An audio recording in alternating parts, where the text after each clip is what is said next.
अस्सलाम वालेकुम दोस्तों, आज मैं आप लोगों के लिए छिनवारी कढ़ाई बनाने की रेसिपी लेकर आई हूँ। जब आप मेरे तरीके से इस कढ़ाई को बनाएंगे तो आप भाई ढाबों में जाना भूल जाएंगे, जो कि इतनी मज़ेदार और इतनी लजीज बनेगी। तो इसके लिए आपको मेरी वीडियो को फुल वॉच करना है ताकि आपसे कोई भी स्टेप मिस ना हो जाए। तो चलिए रेसिपी की तरफ बढ़ते हैं। बिस्मिल्लाहिर्रहमानिर्रहीम। यहाँ पर मैंने एक कढ़ाई ले ली है और उसके अंदर मैंने शामिल कर दिया है 1 कप कुकिंग ऑयल। और साथ ही में मैं इसके अंदर अब शामिल कर रही हूँ बकरे का गोश्त, जो कि वज़न में मेरे पास 1 केजी है। और आप ये देख सकते हैं बिल्कुल एकदम फ्रेश और बिल्कुल ताज़ा मेरे पास ये गोश्त है, जो कि बकरे का है। और कढ़ाई बन रही है तो ज़ाहिर है बकरे के गोश्त से ही कढ़ाई बनेगी। तो इसको मैंने शामिल कर दिया है। अब इसकी मैं करूँगी बहुत अच्छे से फ्राइंग, और इसको इतना फ्राई करूँगी कि इसके अंदर से बिल्कुल बहुत अच्छा सा गोल्डन कलर निकल आए। मीट की अपनी एक स्मेल होती है तो उसको दूर करना बहुत ज़रूरी होता है। तो मैं इसको बहुत अच्छे से इसको फ्राई करूँगी, क्योंकि मीट के अंदर से भी पानी रिलीज़ होना शुरू हो जाएगा। तो बस इसको मैं भूनती जाऊँगी, इसका पानी भी ड्राई हो जाएगा और बहुत अच्छे से फ्राई भी हो जाएगा। और आप जब भी कढ़ाई बनाया करें, कोई सी भी कढ़ाई बनाएं, तो प्लीज़ ये कोशिश ये किया करें कि मीट जो होता है वो बहुत छोटे जानवर का इस्तेमाल किया करें। 8 से 10 किलो के जानवर का ही गोश्त इस्तेमाल किया करें, जो कि बहुत परफेक्ट होता है कढ़ाई के लिए वो गोश्त। तो अब देख सकते हैं मैंने बहुत अच्छे से इसको फ्राई कर लिया है। तो यहाँ पर मेरे पास टमाटर हैं, बहुत ही खूबसूरत रेड कलर के। उनके मैंने एक टमाटर में से 2 पीसेस कर दिए हैं और इसको शामिल कर दिया, जो कि वज़न में मेरे पास 3 पाव है। क्योंकि गोश्त हमारे पास 1 किलो है तो उसके हिसाब से मेजरमेंट इसके हम 3 पाव टमाटर से करेंगे, ताकि हमारी बहुत अच्छी से ग्रेवी बन जाए। बस इसको मैंने बहुत अच्छे से मिक्स कर लिया। अब इसको मैं कवर कर दूँगी। 10 मिनट के बाद मैं इसको देखूँगी। फ्लेम को मैंने थोड़ा भी हाई रखा हुआ है। तो ये देख सकते हैं माशाल्लाह से कुक हो रहा है गोश्त हमारा, और कितना पानी रिलीज़ किया है टमाटर ने, गोश्त ने अपना पानी बहुत रिलीज़ कर दिया है। तो अब मीडियम टू लो आंच पे मैं इसको पकाऊंगी। तकरीबन 25 से 30 मिनट के लिए इसको कवर करूंगी, ताकि हमारा गोश्त बहुत अच्छे से टेंडर हो जाए। तो मिलती हूँ मैं आपसे आधे घंटे के बाद। तो ये देख सकते हैं माशाल्लाह से आधा घंटा इसको हो चुका है कुक होते हुए, और टमाटर एकदम से गायब भी हो रहे हैं। और जो जो आपको इसके छिलके नज़र आते हैं आप उसको रिमूव कर लें, बाकी रहने दें। और गोश्त भी हमारा काफ़ी हद तक टेंडर हो चुका है। तो अब इस स्टेज में मैं शामिल कर रही हूँ 1 टेबल स्पून कुटी हुई लाल मिर्च। नमक डाला है टेस्ट के अकॉर्डिंग, और बस इसको मैं अच्छे से मिक्स कर लूँगी बहुत अच्छे से। फिर इसको मैं दोबारा से कवर करूँगी। अभी सिर्फ हमने 2 चीज़ें शामिल की हैं, बाकी स्पाइस बाद में शामिल करेंगे।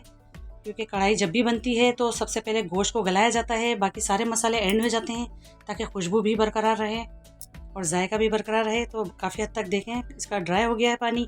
तो अब इसमें मैं शामिल कर रही हूँ पिसा हुआ धनिया, यानी मैंने इसको मोटा मोटा दरदरा पीस लिया है 1 टेबल स्पून।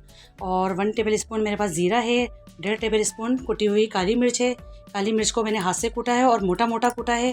तो प्लीज़ आप लोग भी इसको मशीन का मत पीसिएगा, हाथ से कूट कर शामिल कीजिएगा, उसका टेस्ट अलग ही निकल के आता है बाहर। और साथ ही में मैं 1 प्याली दही का शामिल कर रही हूँ, जो कि बहुत ही ज़रूरी है। छिनवारी कढ़ाई के अंदर दही डालने से ये होता है कि बहुत अच्छी सी इसके अंदर ग्रेवी बन जाती है, जो कि छिनवारी कढ़ाई की खासियत है कि इसके अंदर ग्रेवी थोड़ी अच्छी बनाई जाती है। तो बस ये चीज़ें मैंने इसके अंदर सब शामिल कर दी है। अब मैंने फ्लेम को हाई कर दिया है, क्योंकि गोश्त भी हमारा डन हो चुका है काफ़ी हद तक। तो अब मैं इसको फ्राई कर रही हूँ बहुत अच्छे से। इसका ऑयल सेपरेट करूँगी मैं। फ्लेम को हाई करके हमें भूनते जाना है इसको। मुझे काली मिर्च थोड़ी कम लग रही तो मैंने इसके अंदर काली मिर्च और डाल दी है। बाकी आप नमक मिर्च देखकर डाल सकते हैं कि आपको कितना पसंद है।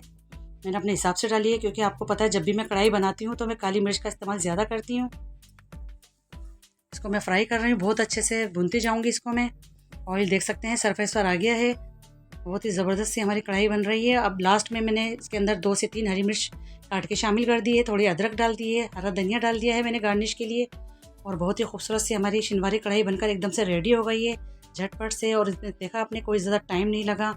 ऐसा क्यों हुआ? क्योंकि हमने गोश्त बिल्कुल एकदम फ्रेश यूज़ किया है, और बहुत ही छोटे बच्चे का हमने फ्रेश यूज़ किया है जानवर का। तो आप भी यही कीजिएगा, बड़े जानवर का बिल्कुल भी मत लीजिएगा। जब भी हमारी कढ़ाई ज़बरदस्त बनकर निकल के बाहर आएगी, जो कि हम चाहते हैं ढाबों में होटलों में हम जो चीज़ ढूंढते हैं वही चीज़ हम घर में आप बना के खा सकते हैं। ये वही छिनवारी कढ़ाई जो आप बाहर से लेकर परचेज़ करते हैं। तो यकीन मानिए बहुत ज़बरदस्त, बहुत बेहतरीन ये घर में कढ़ाई बनी है।